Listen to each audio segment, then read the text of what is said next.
So this is our first Friday property abandonment and housing development meeting. We do this, once a month and try to have interesting conversations about issues related to property, vacant, abandoned, deteriorating property, issues with housing in Muncie. Normally we have guest speakers, but every once in a while, when there's a relevant topic that folks that we think folks might be interested in, that we have something to share about, we'll use this space to talk from kind of the land bank's perspective. And so today we're going to be talking about the 2024 tax sale, which is coming up. Had originally been scheduled for October 8th, I think, and then got pushed back to November 19th. So that's what we're going to be talking about. I'm sorry? November 19th, yes. I didn't introduce myself. My name's Nate Howard. I'm the Executive Director of the Muncie Land Bank. So I'm going to jump in here. You all are welcome to ask questions. We don't have to stay on my PowerPoint slide. We can move around if things come up. But we're going to talk about the tax sale and talk a little bit about. We've been working hard. We've got some really great part-time employees now, Ball State students that's interned with us over the summer, and they've been helping us to do a lot of data gathering, data analysis, which is a really important part of what the land bank wants to be able to offer to the larger community. Because there's a lot of questions about the reality. And one of those is the tax sale, which happens year to year. So how many of y'all are familiar with the tax sale? Anybody that kind of a new term? Everybody seems to. Well, so when I was preparing for this, I didn't actually realize this, but so what we have in the fall, I don't know if anybody can see very well. We've got two screens today. But the fall tax sale is actually called the treasurer's sale. And the distinction of that sale is that's when newly delinquent properties go up for sale. And then lots of places in Indiana, they'll have a second sale, which is called the commissioner's sale in the spring. And so properties that didn't sell will go to the spring sale. And then you can see the red line below. There's something called sheriff's sales, foreclosure sales, and other tax deed sales. The Muncie or Delaware County used to have a deed sale. I think the last time they did that was 2 years ago. That was in the summer. But the county government can offer those when they want. And I know that there's some places in Indiana that will have a tax sale on a monthly basis. But here in Delaware County, it is the fall. It's usually October. This year it's been pushed back to November. One other distinction about the commissioner's sale in the spring is that you can actually you can do something called over-the-counter deals, where you don't actually have to bid against people. You can actually just go straight to the authorities and say, "I'll give you this much money for property." So buying tax liens. So that's when you're going to the auction. That's what you're doing. Is you're buying basically the right to acquire what they call a tax certificate. The starting bid is generally the taxes that are owed on a property, plus whatever auction costs are included in that. It's obviously a competitive process, and any amount that, if you're bidding against somebody and the minimum bid's $1,000 and it sells for $2,000, that extra $1,000 is called a tax sale surplus. And there's actually some really interesting new. There was a court case, which I can't remember the name of it. I don't know, John, if you remember. that now that's actually a new thing that's creating some challenges for counties when they sell properties, because legally the original owners have some right to that surplus. And so for some counties that's really complicated things. I don't think it's made a difference here in Delaware County at the moment. So redeeming tax liens. So you go to the tax sale November 19th. You purchase a tax lien. Then there's what's called a year-long redemption period. And so you have 12 months where you have to go through this legal process to actually acquire, move to the next step before you can acquire the tax deed. Has anybody done this themselves? So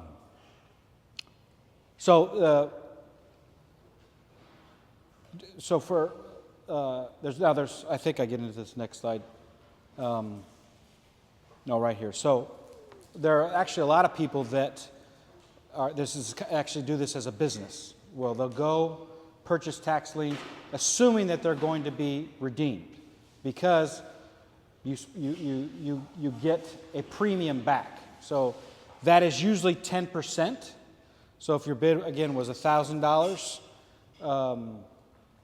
the original owner, or somebody has some kind of legal interest in the property, a mortgage lender, a lien holder, all those people have the right to actually redeem that property. And that means that they would go to the person who won the bid, and they would pay you the minimum bid, or the bid that you got the property for, plus 10%.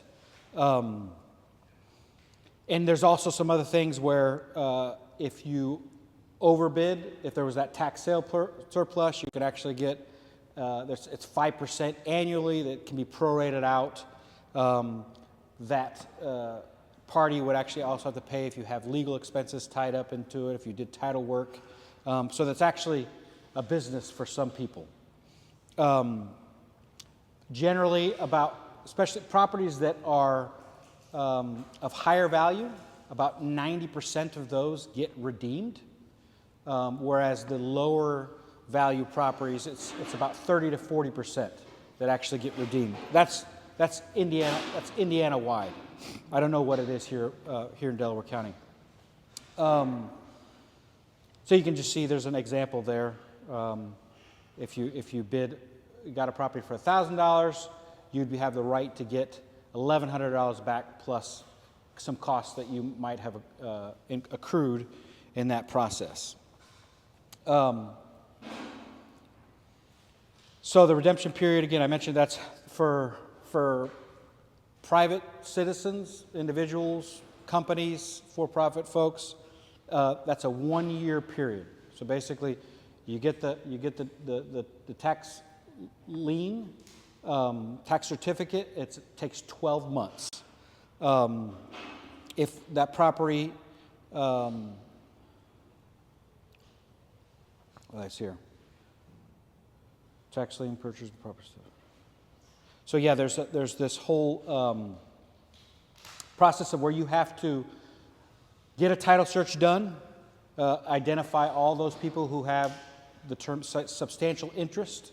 Again, it's not just the original owner. It could be people who have a mortgage, that are the mortgage lender or a lien holder.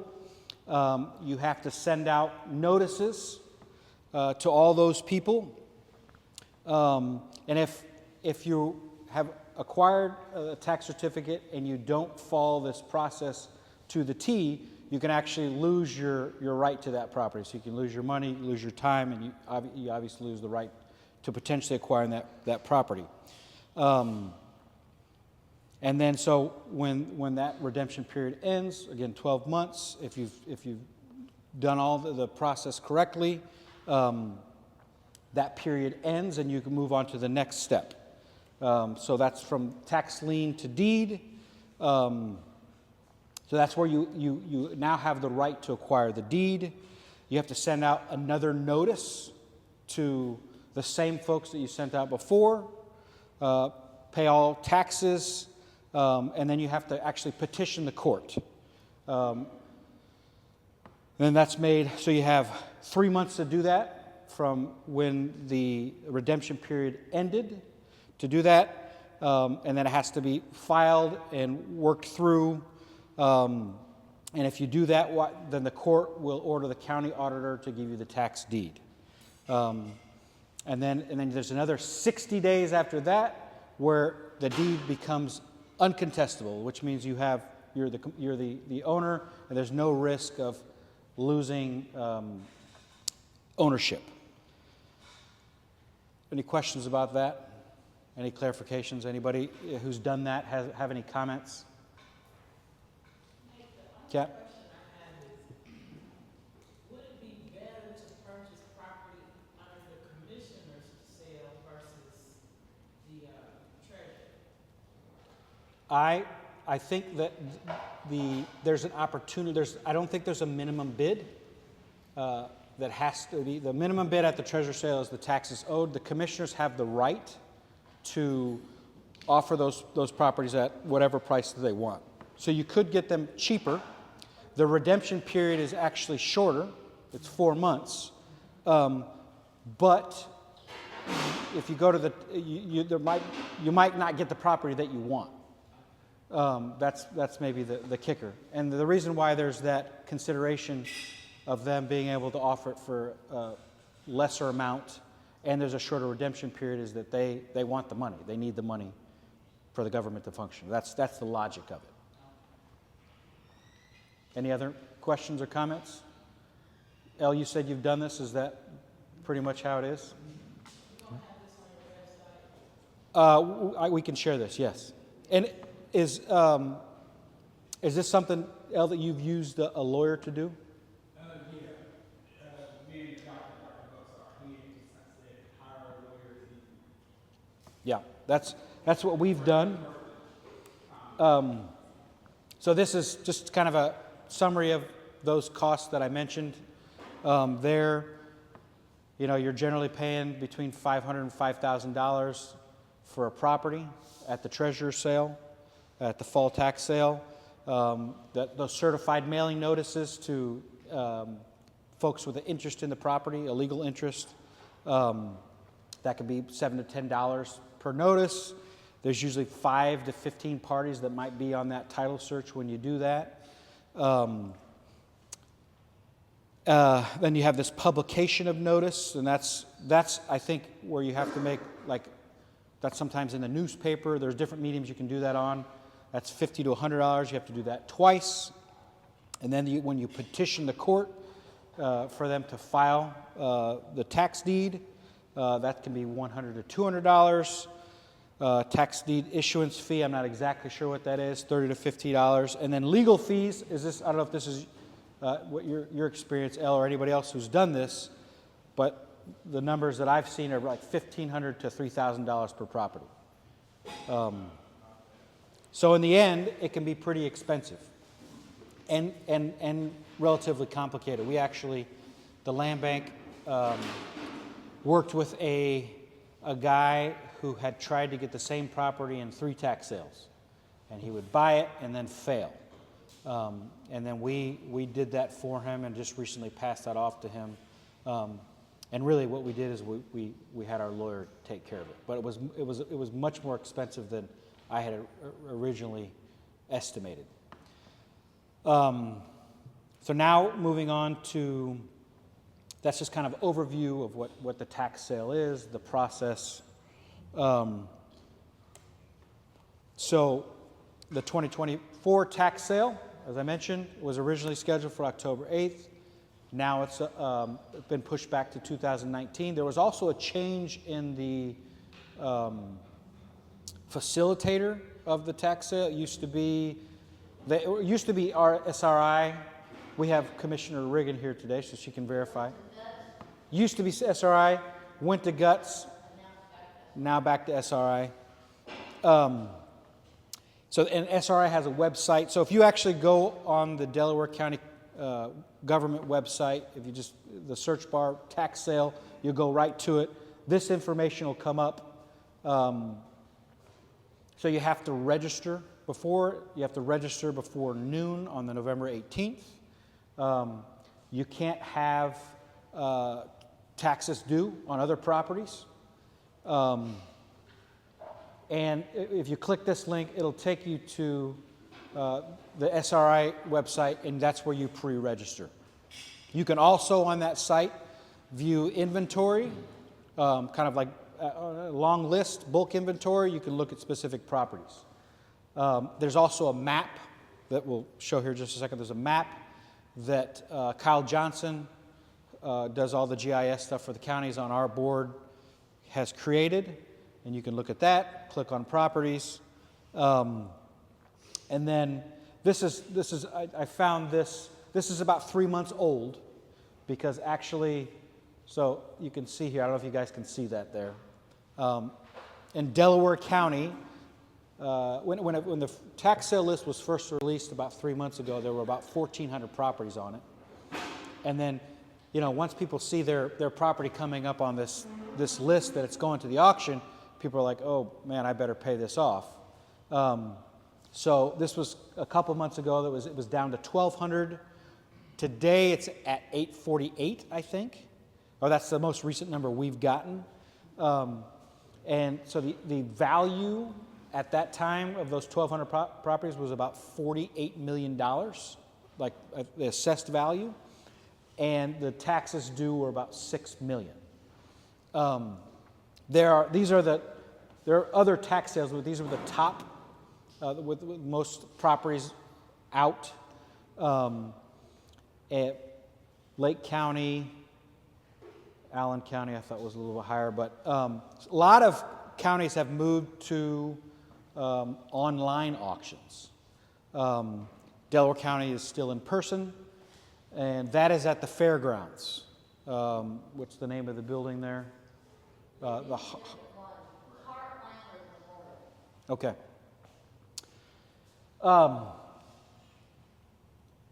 So yeah, that's if you go to the Delaware County website, that's what you'll find. You can pre-register there. So the number that we have as of September 9th, that number that originally was 1,400 has been whittled down to 848. And this is the map. This is an interactive map, again, on the county website that you can use to take a look at the inventory. What's the first thing that stands out to you when you see that map? The neighborhoods or the areas that are heavily condensed with tax sale Yeah. opportunities, Yeah. and I'm definitely looking where it is. South and east. Southeast is around. South and east. So at the land bank, again, like as I said, one of the things that we feel like is one of our roles in the community is to provide information, more information. County's done a good job of kind of giving an overview, pointing you to where you can go and do your own research, but most of the time folks don't have that kind of time. It also can be really confusing. The list that you used to get was just the parcel number, and a lot of times not even the actual common address, so you had to go back and forth through Beacon and figure it out. It doesn't divide it out by neighborhood. It doesn't really tell you much. So anyways, that's what land banks, one of the things that land banks can do is provide more information for the community, feel like getting being transparent and as much information out to the community at large is a good thing. And so as I mentioned, we've had some really great interns that have now become part-time employees that have been working hard on this. Zach Guillen, Ruby Zile, and Hannah Sharanian. She's busy at work right now in the office. They've been huge help. And what I'm going to share with you guys now is a lot of Zach's work. He's one of those he's a whiz on the computer. Just kind of blows me away. So this is kind of how we call it a breakdown of the fall tax sale. So here in Muncie, you've got, again, 848 properties that as of September 8th are going to the tax sale. And something that we wanted to look at is how many times these properties have been going through the tax sale. I think sometimes the assumption is that they're properties that it's their first time, but that's not necessarily the case. Again, I apologize that we don't have a big enough screen. So of the 848, less than half, this is their first time. 171 have went through it last year, or have gone through once. And these numbers are from 2011 to 2024 and 2008. There's a gap in the information that we haven't been able to fill in yet. But so roughly 15 years of tax sales that we've been doing aggregate kind of analysis of. But 171 have been through already once. 94 have gone through twice. 52 have gone 3 times. And 13 parcels have been through 4 times. And again, when we'll share this link, you go on the website, you can zoom in, you can go through by neighborhood. You can kind of like, I don't know if you guys are familiar with Beacon, but you click on a property and there's like a little, all the characteristics of the property. You can get that here. But so a lot of properties repeat sales. Go ahead, Kat.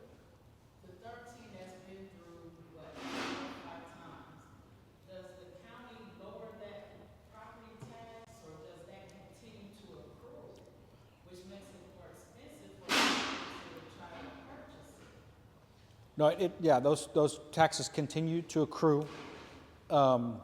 If there's new liens that are put on it because folks aren't taking care of it, not mowing it or not having it boarded up, if it's fallen down, they get slapped with whatever. And there'll be several things. You can have grass lien as well as liens for, not even paying the property tax. So that'll hit that possible person wanting to purchase that property. Yeah.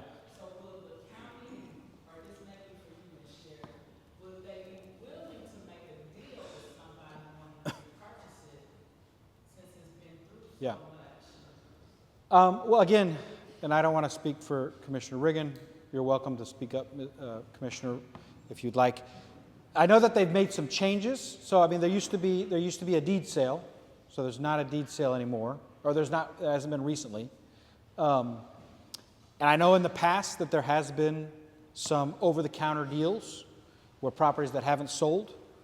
And we, I know the Land Bank, we were awarded 40 properties in April from the county. Properties that had been through the tax sale 5-6 times. And they said, hey, why don't you guys do something with these? I don't know. I know that they have the power to. I don't know how often that happens. One thing that I want to point out is that, I get to this later in the presentation, but just to point out now we're looking at the aggregate numbers. The Land Bank, technically by law, could acquire properties that go after they go through the tax sale once. So these 394 properties that this is their first time at the tax sale, legally we cannot acquire those prior to the tax sale. Now, all these other properties, legally we could.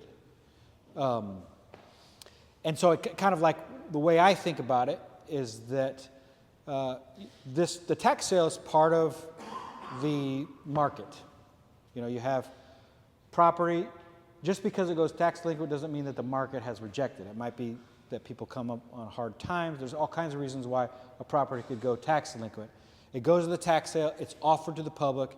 If it doesn't sell, that's kind of an indicator that maybe this property is at a place where there's the economic viability is minimal. And so folks don't want to take on that risk. They don't want to put that money in. And that's kind of the logic of a land bank. It's to be that off-ramp for properties that we're going to see some graphs that are pretty stark. Once they get through this first tax sale, their value starts to rapidly decline. I had something else and I forgot it. Any questions or any? Oh, go ahead. So tax, for property been on the tax sale 5 times or 4 times, it's not necessarily sequential, but it might be 4 different times in the 15-year period, is that correct? Could be, yes, you're right. So, and we have some data on that where it's called recidivism, where it's sold at the tax sale, and for whatever reason, it ends up back in the tax sale. Ms. Cat? It's up to the bidder to do their research on that property, correct? Yeah. The county is not going to provide them all the details, but like, let's say, the house that sits on there, it has, bad plumbing or something. Yeah. They're not going to provide that information, that's up to the bidder, correct? Yes.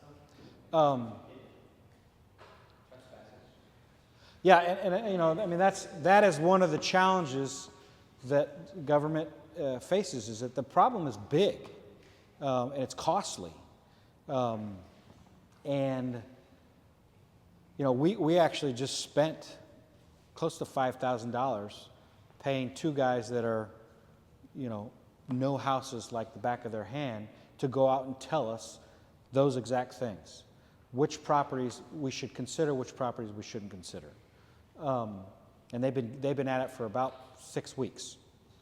I don't know if I know government is always strapped for human resources and financial resources. To have somebody to go out and do that is very costly. And that's why you get a lot of people with maybe even, you know, well-intentioned, that they see a property, and you know, it scares me. I'm glad that Delaware County is still doing in person, because I think it even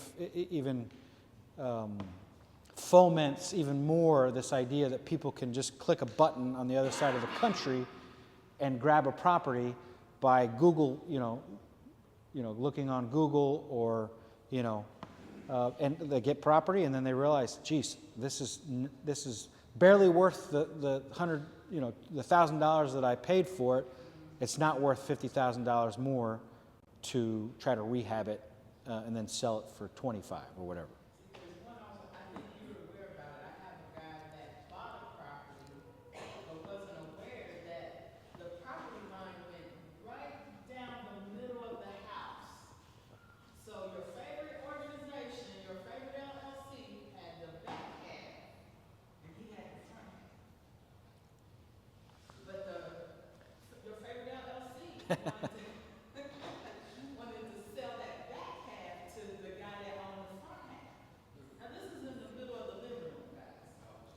I'm just telling you, I know this for a fact. Right in the middle, so he owned maybe the back half that had the bathroom, and then the other guy owned the living room and the bed. Yeah. So have we acquired many of those type of properties? Meaning, have we come across? I went to the the building hearing once, and that was an issue. There was a guy who owned a property, and the other guy who owned it lived in China. And so it was a really challenging situation. That was, I don't know if that happens often or not. Would that be the job of an appraiser to really research that? There's probably 2 different parcels. And one person bought the parcel online, I don't know what it was. The other person didn't know that there were 2 parcels. It probably would be good. And the thing about the two parcels,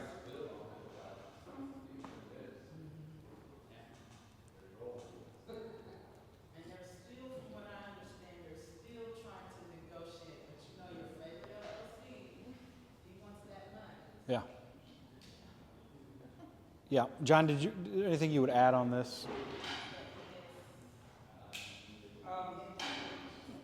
So, I was going to ask a question for the audience. The list of tax sale or tax lien properties is typically just the tax ID. Does the website that Kyle created, does that include the property address? I don't if you hover on the map, I think if you hover on the map and you click on the red dot, you can scroll down and find it. But I don't think it's in the list that they have published. Because the county is thinking about these properties as unique taxable entities within its jurisdiction. So when they send out the tax lien list, it's just the parcel ID number that they use for tax collection purposes. So it can be a little bit complicated to actually know what the address is, to be able to look it up on Beacon and find out what the owner is and who the owner is. And some of the facts that we were talking about a second ago, like how many times it's been through. But there are ways to do that. So if you see a property that's in your neighborhood that's interesting to you and you don't know how to access that information, you can always get in touch with the land bank or and try to figure that out. Yeah.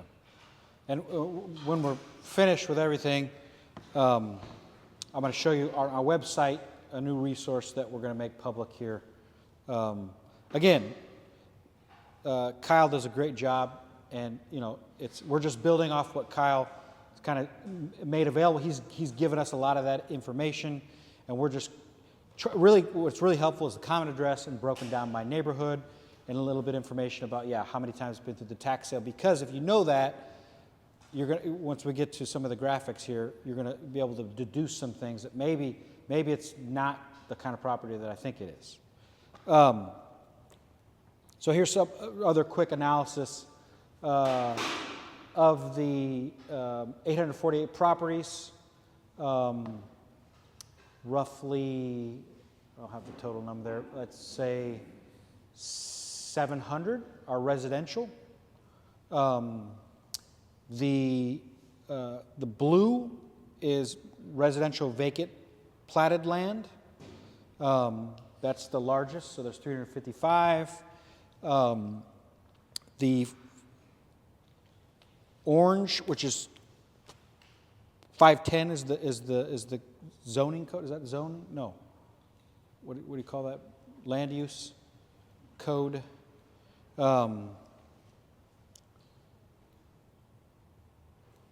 It's called class code. That's residential, one family on platted land. Those are the main things you'll find as their classification of residential. And then these are non-residential. You've got, my notes are all jumbled here. You've got the dark pink. It's called, the code is a commercial other structure. The normal pink is commercial family apartments for 4 families up to 19 families. The brownish gold, another one of the big ones there, those are owned by religious organizations. And there was one more.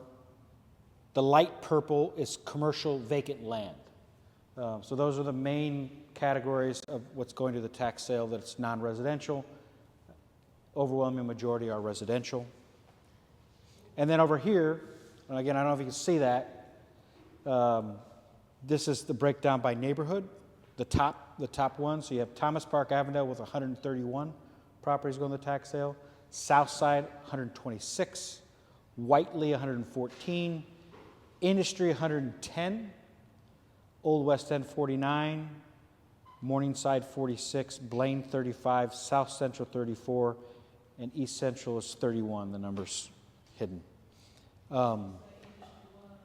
Industry was 110. And the light blue, you said commercial land, that's just land, that's not the building itself on there? The light, so it's I think the light purple, that is commercial vacant land. So there's 11 of those that are going to the tax sale. But that, Where, if any of those are, what they call those fields? brownfields, Not brownfields, even though I'm very aware of brownfields. If they're, strawberry fruits? No, I wish. I don't know. I don't know. Yeah, I'm curious about that. I sit on the ground floor, so that's Oh, yeah, yeah, yeah. trying to gather information. Well, we could take a closer look at, wh-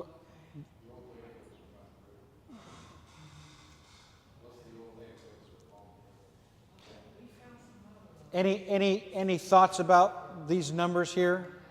I mean, this is just that there's a lot more residential property that's going to the tax sale than commercial. I think that's generally the pattern. Neighborhoods, does that make you think of anything? Yeah, I'm just curious of the 40-some that the commissioners gave you this past spring. Yeah. Are they equally distributed amongst the neighborhoods, or are they heavy on the south side since there's so many on the south side, or so many in Thomas Park? How did Of they spread that out? we got, so those were properties that went to the last tax sale, so not going to this tax sale, and 24 of those were in the Old West End. Gotcha. And then the other 16 were between Industry, Whiteley, and South Central.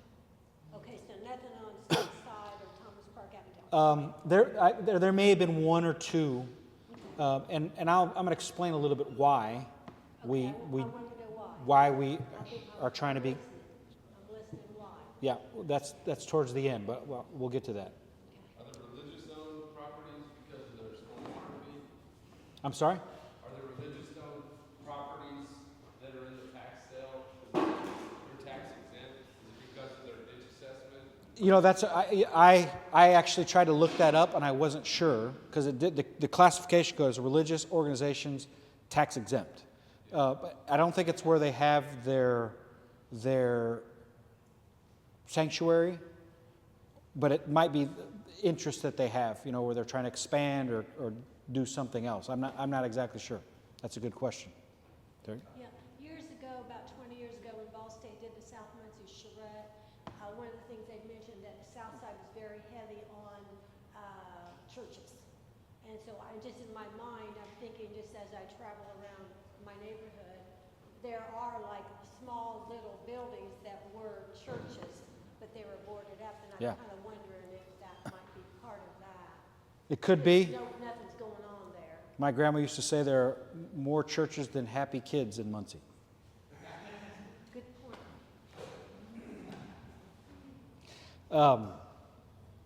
She was an ardent Catholic.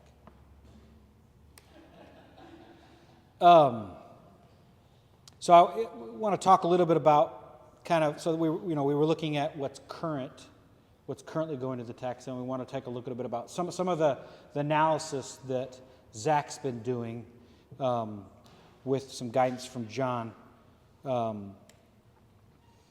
So if you look up the Indiana Code, the tax sale, it has two major goals.